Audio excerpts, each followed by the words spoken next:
Sir, if I ask you to lend me a small amount of money, I swear I'll pay every dollar back, but if I don't have it tonight, my mother will die. It is sobbing. The words came out of Ava Johnson's mouth in a broken rush, her voice shaking so badly she barely recognized it as her own. She stood near the edge of the living room, careful not to step too far onto the marble floor, her posture rigid, hands clenched together in front of her uniform. Years of training had taught her how to be invisible. Tonight, invisibility was no longer an option. Richard Hale turned slowly from the fireplace. The room was quiet except for the low crackle of burning logs. Expensive silence, thick, controlled, untouched by urgency. Ava felt it press down on her chest. "You want to borrow money?" Richard said at last. His tone was calm, almost distant. "Yes, sir," Ava replied quickly. "Borrow, not beg. I'll sign anything. I'll work extra hours. I'll pay it all back. Before Richard could respond, sharp heels clicked against the floor from the hallway. "What is going on here?" The voice cut through the room like glass. Elaine Hale stepped in, impeccably dressed despite the late hour, her eyes already narrowed with suspicion. She took in the scene in seconds. Her husband standing still, the maid frozen near the door, and her lips tightened. "Why is she still here?" Elaine demanded. "Didn't her shift end an hour ago?" Ava swallowed. "Ma'am, Elaine raised a hand. "Don't speak. Do that." She turned to Richard. "You do realize how this looks, don't you? A young maid cornering you alone at night." Ava felt her face burn. "That's not what I said. Don't speak," Elaine snapped, now fully facing her. "I've seen this before. Poor girl with a tragic story, always the same script." And Richard frowned. "Elaine, that's enough. We want to know—" "No, it isn't," she shot back. "You're being manipulated, Richard. She's lying to you." "I'm not lying," Ava said, her voice breaking despite herself. "My mother is in the hospital. She needs surgery tonight. I can prove it. Please." And Elaine laughed, a sharp, humorless sound. "Prove it. Of course you can. People like you always can." She stepped closer, her eyes cold. "You think we don't know how this works? Guilt, tears, gratitude, then more money, then silence." Ava shook her head desperately. "I swear on my life, I'll repay everything. I'll work until I collapse if I have to. I'll be grateful for the rest of my life." "OD, that's exactly the problem," Elaine said. "Grateful people are dangerous. They cling." Elaine," Richard warned, but she was already too close. Ava dropped to her knees without thinking, the sound of fabric against marble echoing in the room.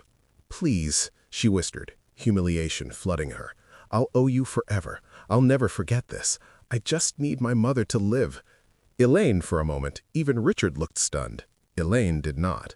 "Disgusting," she said. "Get up. This isn't some street corner. Our gran—" She reached down suddenly, grabbing a fistful of Ava's hair. Ava gasped in pain. "Please, ma'am." "Out," Elaine snarled, yanking hard. The world tilted. Ava's knees slipped on the smooth floor, and she was dragged several feet before losing her balance entirely. She cried out as her shoulders slammed into the edge of a table, her body collapsing onto the cold stone near the doorway. Richard moved instinctively. "Elaine, stop!" But it was already done. Elaine released her, breathing hard. "Get out of my house," she said. "If I ever see you try this again, I'll have security deal with you." "I was," Elaine said. Ava lay on the floor, stunned, pain radiating through her arm and hip. Slowly, she pushed herself up, ignoring the tears streaming down her face. She did not look at Elaine again. She couldn't. She looked at Richard. "I wasn't lying," she said quietly, "and I would have paid you back every dollar. It stung." Then she turned and limped out the door. The house fell into silence once more. Elaine exhaled sharply. "Honestly, these people," everyone saying. Richard didn't respond. Something about the way Ava had looked at him, no anger, no accusation, just exhaustion, refused to leave his mind. "You shouldn't encourage that behavior," Elaine continued. "It's dangerous. I create too." Richard set his glass down, untouched. "You hurt her." She deserved it." When 45, he turned to her slowly. "Did she?" Elaine scoffed. "Don't tell me you believe her. It was working 10. "I don't know," he said. "And that's the point, Ivan." Elaine stared at him incredulous. "You're choosing her story over mine?" "I'm choosing the truth," Richard replied evenly. Elaine's eyes hardened. "Then find it, but don't say I didn't warn you." "To work!" She turned and walked away, heels clicking back down the hallway. Richard remained where he was for a long moment, staring at the closed door Ava had disappeared through. He replayed her words again and again, not the plea, but the certainty. "I will pay it back." He picked up his phone and made a call. Within minutes, he had the name of the hospital, St. Mary's. He looked down at his immaculate hands, then at the smear of blood he suddenly noticed on the marble floor near the door. For the first time in years, Richard Hale felt something shift inside him. Not guilt, not pity, but responsibility. And this time, he did not walk away. If Ava's story moved you, please like this video and tell us in the comments where you're watching from, because someone near you might be watching this story too. Ava did not remember how she got down the driveway. She remembered the cold more than anything else, the way it bit through her thin uniform as she stumbled past the iron gates, the way the night air burned her lungs when she tried to breathe too deeply. Every step sent a sharp jolt of pain through her shoulder where she had hit the table, down her side where she had landed hard against the marble floor. But pain was familiar. She could walk through pain. What frightened her was the emptiness. The house behind her stood silent and luminous, all glass and light and certainty. It did not look like a place where someone had just been dragged by the hair and thrown out. It never did. That was the cruelest part. Violence that left no visible mark on the walls always belonged to the one who fell, not the one who pushed. She reached the bus stop at the corner and sat down heavily, pressing her arm to her chest. Her fingers came away damp. She imagined this was some cruel extension of the humiliation, a way to confirm that Ava had lied, to prove her desperation false. Her hands hovered over the screen. She typed, erased, typed again. "You don't have to come. I understand if you changed your mind." The reply came almost immediately. "I haven't." Ava sat back, stunned. She did not know what that meant. She did not know what it would cost her. All she knew was that something had shifted, and she had no control over it anymore. Across town, Richard Hale drove through streets he rarely noticed. He had lived in this city for decades, yet entire neighborhoods felt unfamiliar. Now rows of modest buildings, flickering streetlights, people waiting at bus stops with their shoulders hunched against the cold. He caught sight of a laundromat on the corner, its windows fogged with steam, and something twisted uncomfortably in his chest. He thought of Elaine's words, "these people." The phrase unsettled him more than he wanted to admit. At St. Mary's, the fluorescent lights were harsh and unflattering. Richard gave his name at the desk and watched the receptionist's expression shift from indifference to recognition to something like practiced politeness. "This way, Mr. Hale," she said. Ava saw him before he saw her. He looked out of place in the waiting room, tall and composed in a tailored coat, hands folded neatly in front of him. People glanced at him, then looked away, instinctively aware of the imbalance he carried with him like a shadow. He noticed Ava's injury immediately. "What happened to your arm?" he asked quietly as he approached. She stiffened. "It's nothing. He looked at the bruise darkening beneath the tear in her sleeve. "That didn't come from nothing," tomated. She hesitated, then shook her head. "Please don't, Izzy." He nodded once, respecting the boundary. "How is your mother?" "They're waiting," Ava said, "until midnight. This day." Richard checked his watch. There was still time. He spoke with the admission staff, his tone calm but firm, asking questions, requesting documents, confirming details. Ava watched from her chair, her emotions a tangled mess of hope, shame, and fear. Every polite sentence felt like a miracle and an accusation at the same time. When he returned, he met her eyes. "I verified everything," he said. "Your mother's condition, the surgery, the cost. With C2." Ava's throat tightened. And you weren't lying." Ava feigned. The words hit her harder than any insult Elaine had thrown at her. She nodded, unable to speak. Richard took a breath. "I need you to understand something," he said. What happened tonight was wrong. And Ava looked down at her hands. I shouldn't have stayed after my shift. That's not what I meant. Well, she looked up then, surprised. I'm going to cover the deposit, he continued. Tonight we'll discuss the rest later. Her breath caught. Sir, this is not charity, he said, echoing her earlier words. It's a loan, on your terms. Yes. Tears spilled over despite her best efforts. Thank you, she whispered. I'll pay you back, I promise, every dollar. I believe you, he said simply. For the first time since she had fallen to her knees on that marble floor, Ava felt something loosen inside her chest. Not relief, not yet, but possibility. Somewhere down the hall, a nurse called her name. Midnight was still approaching, but for the first time that night, Ava was not facing it alone. The waiting room clock clicked over with an unforgiving sound, each second announcing itself as if it mattered more than the last.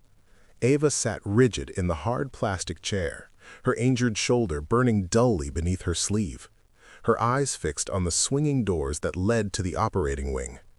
Every time they opened, her breath caught. Every time they closed again, disappointment settled deeper into her chest. Richard sat a few seats away, posture straight, hands folded loosely, his expression unreadable. He had made the calls, signed the paperwork, spoken to administrators in low, efficient tones. The deposit had been accepted, the surgery approved. On paper, everything was moving forward. On paper. You can sit closer if you want, Ava said quietly after several minutes. The words surprised her as much as they surprised him. She had not meant to offer comfort. She barely had any left for herself. Richard looked at her, then shifted one seat closer without comment. They said she'll be under anesthesia for at least 3 hours, Ava continued, her voice thin, sometimes longer. It depends on how much damage there is. Tentry, how long has she been sick? He asked. Ava hesitated. This was not a question she usually answered honestly.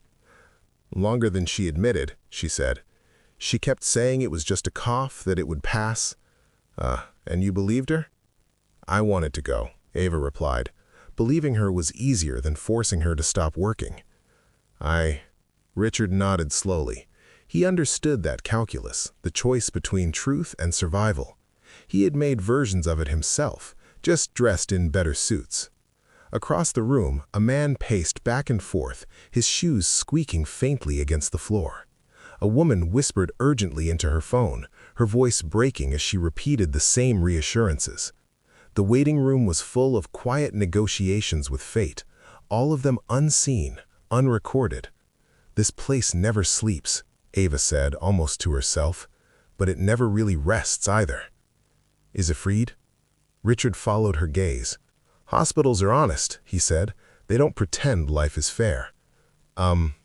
Ava gave a small, humorless smile. Neither do poor people. Wow. He glanced at her then, surprised by the bluntness. She met his eyes steadily, no apology in her expression this time. She had nothing left to protect. Minutes passed, then more. At 11:47 p.m., a nurse approached them, holding a clipboard. Ava stood so quickly her vision swam. Miss Johnson? The nurse asked gently. Yes? They've taken your mother into surgery, she said. You can't see her right now, but the doctor will update you as soon as there's progress. Ava nodded, gripping the edge of the chair until her knuckles turned white. Thank you. As the nurse walked away, the reality settled in. There was nothing left to do now. No more pleading. No more bargaining. Just waiting. Richard checked his watch again, then looked at Ava. Have you eaten? She blinked. I don't think so. Then she shook her head. He stood. I'll get you something. Resigned. You don't have to. I know, he said. I want to go. He returned a few minutes later with a paper cup of coffee and a wrapped sandwich from the vending area. Ava stared at it as if it were something foreign. I might get sick, she warned. That's all right, he said. Eat anyway. In a soda, she managed a few bites before her stomach rebelled. But even that small effort made her feel more anchored to her body, to the room, to the moment. Thank you, she said again, more quietly. Richard nodded, then hesitated. About earlier, he began. Ava stiffened immediately. You don't need to explain. I wasn't going to, he said. I was going to apologize.